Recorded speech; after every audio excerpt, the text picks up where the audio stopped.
Hey everyone, happy almost fall. I'm not trying to rush anything, but you can definitely at least feel it in the air around the seacoast. There's a crisp, I've got my sweater on, crisp mornings and crisp evenings, and you can just smell it. Even on our warmest days, there's something that changes when we're in the in-between changes in the season. You can smell it, you can feel it. The warmth is just different than springtime moving into summer. It just feels like fall is here already. And with that is a reminder for us to turn back inward. My last newsletter, I mentioned being mindful of Vata season upon us, which is the ruler of the autumn season, as that dosha rules it. And so this is kind of an additional reminder of just taking time to turn back inward, to slow down, right? Because summertime is so busy and we're doing so many things, we're going on vacations and we're spending time with family, and it's just that heated pitta energy of just giving us that boost to keep going.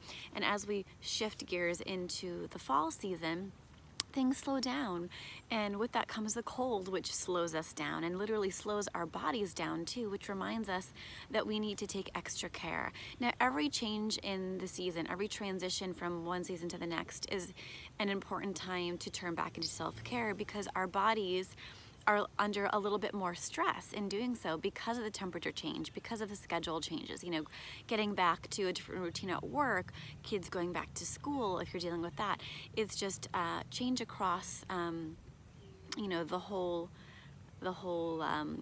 lifestyle, really, at each change of the season. So with that, you want to tune back into what can we be doing more for ourselves to strengthen mind, body, and spirit, which can be overwhelming, right? Because we probably have a long list of things that we know we should be doing or we want to be doing more of, but we look at the list and we get overwhelmed, and then we just don't do any of it. Or maybe, maybe we just do one or two things, which is a great place to start. So I'm here to remind you that it's okay to, maybe sit down and write a list. What are the things we know we're lacking or we've kind of fallen off the wagon with? So, go back to the basics, because the basics are often skipped, and they're the fundamentals. So thinking of the foundations of what keeps us happy and healthy.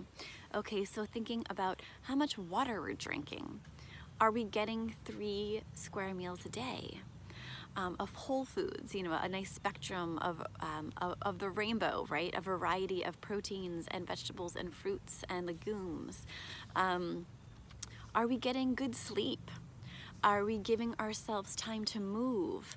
And I'm not just talking about moving throughout our day, especially for those of us who are on our feet all day, but intentional movement. So I don't like using the word exercise, but movement that we enjoy, that enables our bodies to move in an intentional way that feels good to us. And what are we doing for our stress relief? Okay, we all have an excess of stress in our lives, whether we want to admit it or not. What can we do to support that? So even just that list right there, okay, answering those questions, it might be that, oh, you know what, I'm not really drinking enough water. Then maybe that's where you start, upping your water intake, adding some fresh ginger and lime juice to that water to help stimulate detoxification in your body and just support that added hydration. The other thing about hydration is, not just water, but healthy fats. So we can look at hydration that way too. So healthy fat intake is another component of hydrating ourselves inside and out. Maybe your sleep hasn't been great. We can look at what time you're going to bed. Let's shift that routine to getting in bed before 10:30. That's a really important time for our bodies to really rest and rejuvenate. And get into that zone of rest, rejuvenation, and detoxification at night, which is really the peak time for your body to be able to do that, is between 12 and 2 a.m. And for those of us who like to stay up later, it's a tricky time to get that rest and rejuvenation and detoxification in if we're night owls, right? So just looking at your list of things you want to be doing for yourself and just picking one, right? Just picking one and sticking to it for a good 20 to 30 days and making it part of your routine and feeling the benefits of those changes.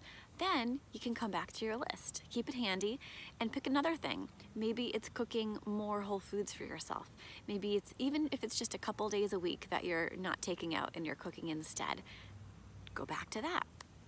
All right, it feels overwhelming, but it doesn't have to be. And even, I promise you that even if you're doing one thing off the list and it's a new thing you're getting back to or adding to your daily routine, your body will thank you and it'll be a significant difference.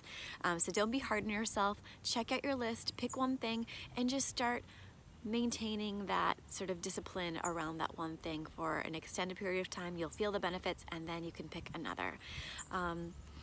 Thanks so much for tuning in. I hope you're enjoying the last bits of summer, and I'll be giving you some more tips along the way.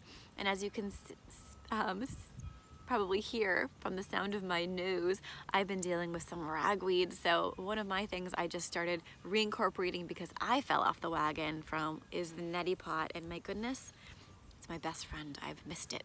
So have a beautiful rest of your day, and I'll talk to you all soon.